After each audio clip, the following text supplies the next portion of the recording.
Dear children of class 12, now let's come back to the chapter Indigo from page number 47. In my previous video, I taught up to there. That means the third paragraph. Now I am starting here from months past. Okay, months past, Shukla was sitting on his haunches at the appointed spot. Haunches means to sit on the buttock. Okay, in this way, and then at the appointed spot in Calcutta when Gandhi arrived. He waited till Gandhi was free.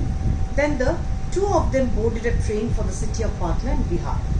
There Shukla led him to the house of a lawyer named Rajendra Prasad. So here you see another character, Rajendra Prasad, a lawyer who later became the first president of India. I think you all know, children. And was out of town, but the servants knew Shukla as a poor yeoman who pestered their master to help the indigo sharecroppers. As I mentioned in my previous video, that Shukla was an emaciated peasant, but he was very firm and determined, and though he was a poor yeoman, but he pestered their master. That means annoyed their master to help the indigo sharecroppers. And he was a poor yeoman. What's the meaning of poor yeoman? Yeoman means freeholder. Okay, a farmer owning and working on the land. This is called yeoman, to help the indigo sharecroppers. So they let him stay on the grounds with his companion Gandhi, whom they took to be another peasant. But Gandhi was not. Underline this portion. Why Gandhi was taken to be another peasant? Why was he taken to be another peasant? Because there lies a question that Gandhi was very simply dressed. He was very down to earth. He was very humble, first of all, and as he was accompanied by Rajkumar Shukla. As Rajkumar Shukla was a peasant, so people started thinking that Gandhiji was also another peasant. So they let him stay on the grounds with his companion Gandhi, whom they took to be another peasant. But Gandhi was not permitted to draw water from the well, lest some drops from his bucket pollute the entire source. How did they know that he was not an untouchable? Because they thought that Gandhiji was an untouchable, and so he was not allowed to collect water. Gandhi decided to go first to Muzaffarpur. This is the first step taken by Gandhiji, which was en route to Champaran, that is, which was on his way to Champaran, to obtain more complete information about conditions than Shukla was capable of imparting. Actually, he wanted to know the details. He wanted to probe into the details of the Champaran episode. That's why he first went to Muzaffarpur. Then Shukla was capable. He accordingly sent a telegram to Professor J.B. Kripalani of the Arts College in Muzaffarpur, whom he had seen at Tagore's Shantiniketan school. So everyone is related, you see. Now, who is J.B. Kripalani? Another character we have come across, J.B. Kripalani, a professor of the Arts College in Muzaffarpur. Now, the train arrived at midnight, 15th April 1917, underline it. Kripalani was waiting at the station with a large body of students, and Gandhi stayed there for 2 days in the home of Professor Malkani, a teacher in a government school. So Gandhiji was staying at Gandhiji was staying at Malkani's house. Who is Malkani? A government school teacher. It was an extraordinary thing in those days, Gandhi commented, for a government professor to harbour a man like me. So there lies an important question, short answer type question here, that why it was an extraordinary thing in those days. So you put within bracket and write why by its side. Gandhi commented, because at that time Malkani was a government teacher and India was under the British rule. So risking his job, he harbored, that means he sheltered Gandhiji, who was fighting against the Britishers. So it was a tremendous job on the part of Malkani, and he was also a true freedom fighter. That's why he risked his job and sheltered Gandhiji at that moment. So Gandhiji said that for a government professor to harbour a man like me, harbour means to shelter, to give protection.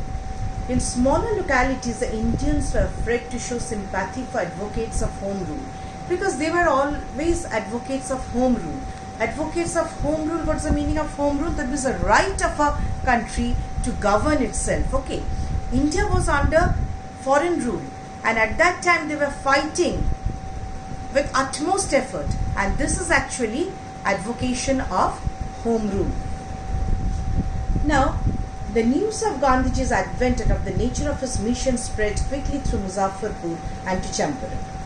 Sharecroppers from Champaran began arriving on foot and by conveyance to see their champion. Who was the champion? Gandhiji was the champion. So the news of Gandhiji's arrival spread everywhere. Muzaffarpur lawyers called on Gandhi to brief him. They frequently represented peasants' groups in court. They told him about their cases and reported the size of their fee. Now, Muzaffarpur lawyers called on Gandhi. They invited Gandhi to brief the whole incident, which Rajkumar Shukla was unable to provide. And Gandhiji had gone for that purpose only, so that he could get a detailed account of what was going on at Champaran. Now, Gandhi chided the lawyers for collecting big fee. But at that time, the lawyers were asking for big fee, means hefty amount of fee. And Gandhiji chided the lawyers. Gandhiji scolded them. Gandhiji reprimanded them. And it was quite natural because everybody was fighting for freedom.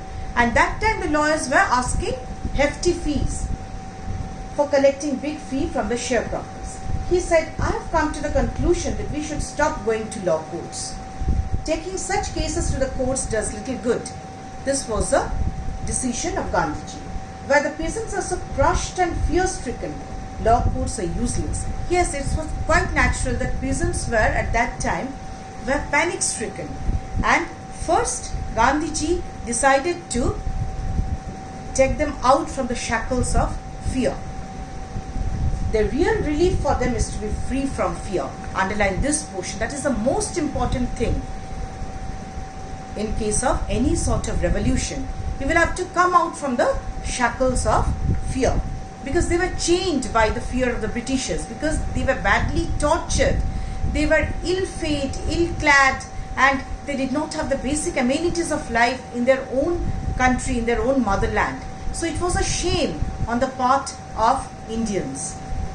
Most of the arable land in the Champaran district was divided into large estates owned by Englishmen. Just imagine, underline this portion also, and worked by Indian tenants. The Indians were staying there as tenants. The chief commercial crop was indigo. I already said it's a kind of plant. So the chief commercial crop, that means crop which can be used for business purpose, was indigo. The landlords compelled all tenants to plant 3/20ths or 15% of their holdings with indigo and surrender the entire indigo harvest as rent. Just imagine the condition of the indigo planters, that means Indian planters. This was done by long-term contract, by a long-term agreement, only 15% of their holdings with indigo, and they will have to surrender the entire indigo harvest as rent. Presently, the landlords learned that Germany had developed synthetic indigo. Synthetic indigo means which was not natural, that means artificial indigo. They thereupon obtained agreements from the sharecroppers to pay them compensation for being released from the 15% arrangement. From there also the Britishers wanted compensation from that 15%. The sharecropping arrangement was irksome to the peasants, and it was really troublesome, and it was really intolerable beyond endurance, and many signed willingly out of fear. Those who resisted engaged lawyers. The landlords hired thugs. And what did the landlords do? They hired musclemen, thugs. Meanwhile, the information about synthetic indigo reached the illiterate peasants who had signed, and they wanted their money back. The information about synthetic indigo reached the illiterate peasants also, who had earlier signed because they did not understand, they were not man of letters, and they wanted their money back. Now in the next video, the next portion will be continued. Thank you, children.